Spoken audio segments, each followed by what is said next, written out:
Sekelompok militer Rusia melepaskan serangan rudal dengan menggunakan kendaraan udara ke arah musuh, seperti yang terlihat dalam rekaman yang diunggah Kementerian Pertahanan Rusia pada media sosial Telegramnya @MOD-Rossiya, Jumat 5 April 2024. Penembak penerbangan depan memberikan panduan untuk melancarkan serangan terhadap konsentrasi pasukan dan alat tempur musuh. Target dikonfirmasi berada di wilayah Avdiivka. Dapat dilihat dalam rekaman setelah mendapatkan posisi target, awak pesawat tempur itu melepaskan rudalnya secara tak berarah. Beberapa pesawat tempur digunakan dalam operasi kali ini. Tidak diketahui pasti ada berapa total kerugian yang diperoleh pasukan Zelensky dalam peristiwa ini. Hingga video ini beredar, beragam reaksi diberikan warganet. Смотрим, максимально пытаемся увидеть цель и работу авиации, именно поражение цели. Стараемся взаимодействовать с группами разведки, с группами БПЛА и по максимуму наблюдать поражение цели.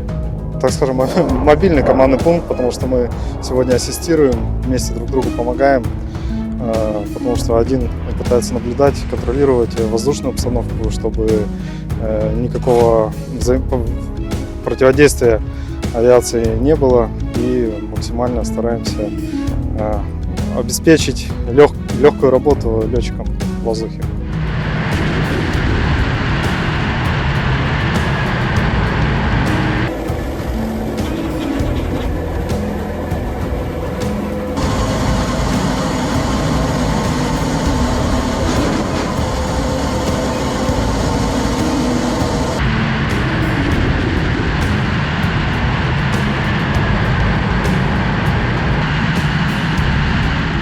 Здесь постоянно на связи с пунктом управления нашей бригады. И там сидит наш человек, представитель с авиации. Он взаимодействует непосредственно с управлением, с разведкой и с БПЛА. То есть максимально мониторим, контролируем обстановку.